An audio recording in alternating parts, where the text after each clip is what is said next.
You've heard the advice your entire life. It's been drilled into your head since you were a child watching those grainy safety videos in school. A tornado siren blares. The sky turns a sickly green. What do you do? The answer is a conditioned reflex, a piece of gospel truth. Get in, get down, cover up. Find the safest, most central windowless room in your house, a bathroom, a closet, and hide. It's good advice, it's logical, it's what the experts tell you, and it has, without a doubt, saved thousands of lives. And tonight, I am telling you that advice in its common understanding is dangerously, fatally incomplete. It is based on a fundamental, widespread misunderstanding of what a tornado actually does to your house. We are taught to think of a tornado as a monster of pure wind, a powerful external force that will push and shove and batter your home until it collapses. So we treat our houses like a fortress hiding deep inside, believing that the strong familiar walls will act as a shield to protect us from the violence outside. That belief is a deadly illusion. Your house is not a fortress. When a powerful tornado approaches your house, it becomes a pressurized bomb. And by following the traditional advice, you have just locked yourself inside it. The four walls you trust for protection are about to become the shrapnel in a violent explosive decompression. And the trigger is not the wind you see. It's the invisible column of extreme low pressure at the tornado's core. In this video, we are going to tear down the myths you've been taught and expose the terrifying physics that turn your own home against you. We will deconstruct the scientific reason why a tornado doesn't just push buildings over, it makes them detonate from the inside out. We will show you the horrifying math that explains why a flimsy piece of straw can become a bullet capable of piercing solid wood. This isn't about repeating the old comfortable safety rules. This is about revealing the hidden explosive truth that makes a far more intelligent strategy absolutely necessary. We will not just tell you where to hide. We will explain why that location works on a physical level and why other seemingly safe spots are actually death traps. Because to truly survive the monster, you must first understand how it really kills. Okay, so before we bust the myths about exploding houses, let's take a quick wild ride through America's craziest tornado history. Trust me, the real stories are more insane than any Hollywood movie. Tornadoes aren't a rare thing in the US, they're practically a national sport in some states. These are the all-time champions. First up, the undisputed heavyweight champion of death and destruction, the Tri-State Tornado of 1925. This thing was a complete monster. Imagine a tornado that stayed on the ground for 3.5 hours straight. That's like watching the entire movie Titanic, while a tornado is chewing up the landscape outside. It traveled over 219 miles through Missouri, Illinois, and Indiana. It didn't just damage towns, it literally erased them. Poof, gone. The final death toll, a staggering 695 people. And here's the kicker, back in 1925, they had zero warning systems, no fancy Doppler radar, no breaking news alerts in your phone. The only warning was looking out your window and seeing a giant black funnel of doom heading your way. Terrifying, right? It's hard to even imagine a world without weather apps. What's the craziest weather alert you've ever gotten on your phone? Drop it in the comments. All right, let's fast forward to the rock and roll era. April 3rd, 1974. Say hello to the super outbreak. If the Tri-State Tornado was a solo rock star, this was an entire music festival of destruction. Get this, in a single 24-hour period, 148 tornadoes touched down across 13 states. 148. It was an atmospheric rampage. For the first time, people saw the chaos in vivid color on their TVs. This event put Tornado Alley on the map, not just as a place, but as a full-blown danger zone. The question in America's heartland was no longer, will a tornado hit? It was, how many are coming for us today? And that brings us to the modern age of smartphones and HD video. Joplin, Missouri. May 22nd, 2011. You'd think with all our tech we'd have this figured out by now, right? Wrong, the Joplin tornado was a beast. And EF5, the highest rating possible, over a mile wide with winds topping 200 miles per hour. Here's the crazy part. The city of Joplin had a 20-minute warning. That's an eternity in tornado time. People got the alert, they took shelter, and still 158 people tragically lost their lives. So what went wrong? The Joplin tornado taught us a humbling lesson: when the monster is big enough. Sometimes the old rules just don't apply. This thing was so powerful it didn't just knock over buildings, it scoured them from their foundations. It turned a modern hospital into a skeleton of twisted steel. It proved that even with a warning, a direct hit from a top-tier tornado is a fight for your life. So these insane real-life events separated by decades of technology all point to the same terrifying question: why? Why is this force so incredibly destructive? Why do our homes, the places we feel safest, seem to just disintegrate against its power? To answer that, we have to stop looking at the storm from the outside. We need to go inside the house and inside the crazy physics that turns it into an exploding trap. Okay, so we've seen the insane destruction. Now for the big question: why do houses seem to just explode? For decades, there's been one popular theory, and you've probably seen it in movies like Twister. It's the pressure bomb theory. The idea goes like this: a tornado is a column of extremely low pressure air. When this low pressure vortex passes over your house, the normal high pressure air trapped inside suddenly has nowhere to go. It needs to escape, and it does so explosively, pushing outwards on your walls and roof, making your house go boom from the inside out. It's a cool theory, right? It makes sense. And to be fair, it's not completely wrong. This pressure difference does play a role. It's especially good at lifting off a roof, which acts like an airplane wing, and blowing out windows. It basically unseals your house. But is it the main reason your house gets obliterated? Is it the real killer? No. Not even close.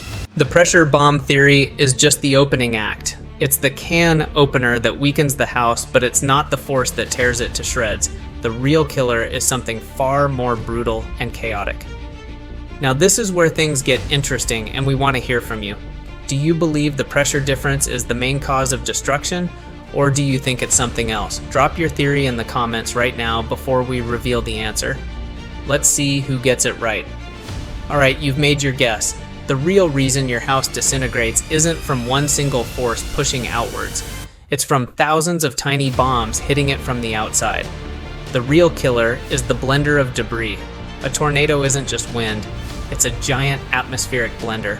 As it moves across the ground, it sucks up everything in its path: dirt, rocks, tree branches, road signs, parts of other houses, and it accelerates them to incredible speeds. We're talking about a 2x4 piece of wood traveling at over 100 miles per hour. That's not a piece of wood anymore, that is a missile. Now imagine not one but thousands of these missiles hitting your house from every direction all at once. That's what a tornado really does. The initial pressure change might pop the windows, but it's the non-stop hailstorm of high-speed debris that sandblasts the walls, punches holes in the structure, and literally shreds the house into splinters.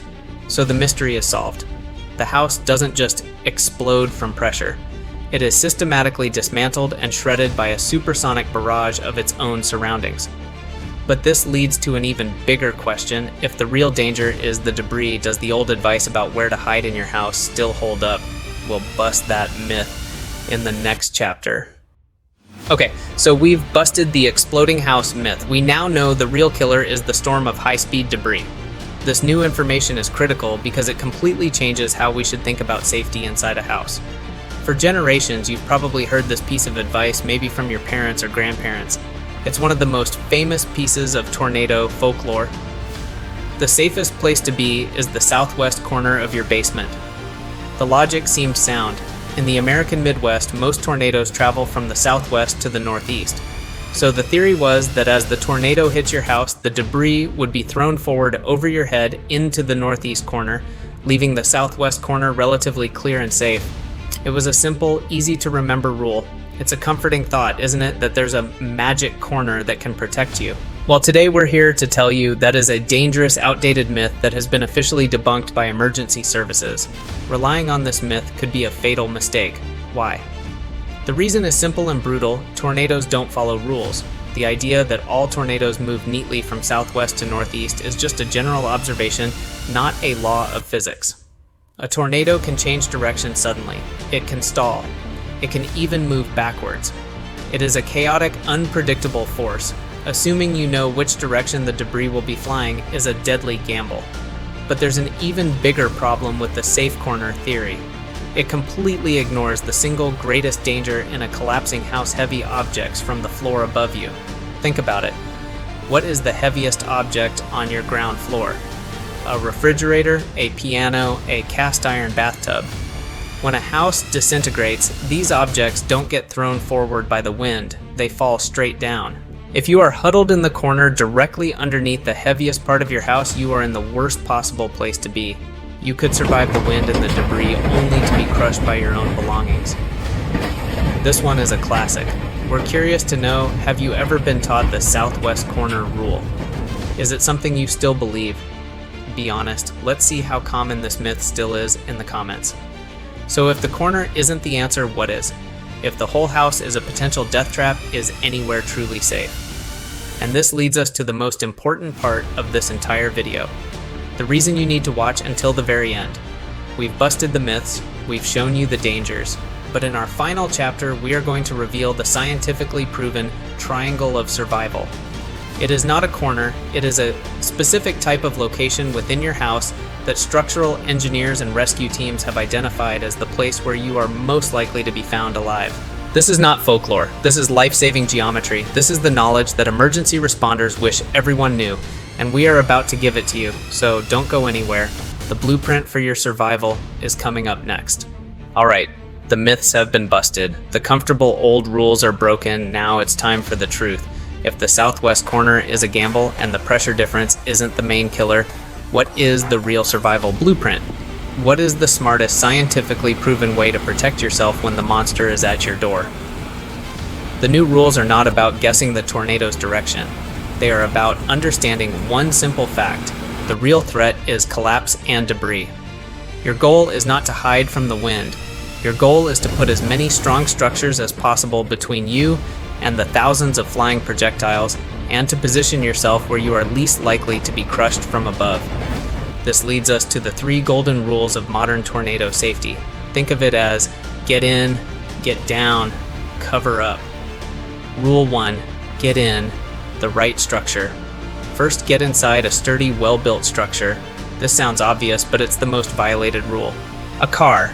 It will be tossed like a toy. A mobile home. They are notoriously called tornado magnets for a reason. They disintegrate. If you are in a car or a mobile home, your chances are actually better if you abandon it and lie flat in a ditch or a low-lying area covering your head. A building is your first and most important shield. Rule 2. Get down, the lowest level. Second, go to the lowest possible floor. A basement or a storm cellar is without question the safest place to be. Why? Because you are underground. Even if the entire house above you is wiped off its foundation, you are protected from the wind and the flying debris. What if you don't have a basement? This is the reality for millions of people. Then you go to the first floor. Never ever stay on an upper floor. The higher you are, the more violent the winds and the more exposed you are. Rule 3, cover up, the triangle of survival. This is the critical piece of information you've been waiting for. So if you don't have a basement and the corner is a myth where on the first floor do you go to a small interior room on the lowest level away from windows, a bathroom, a pantry, or a closet. Why? Because a small room has more structural support per square foot. The cluster of walls creates a stronger safe room within the larger, weaker structure of the house. And now for the triangle of survival. Inside that small room, do not stand in the middle. Get into the bathtub. Get under a sturdy workbench or a heavy table. Why? Because when the house collapses, the walls and ceiling will fall, but they will often be stopped by these heavy, sturdy objects, creating a small survivable void space next to them. This is the triangle of life, or triangle of survival. It is the space where rescue teams are most likely to find survivors.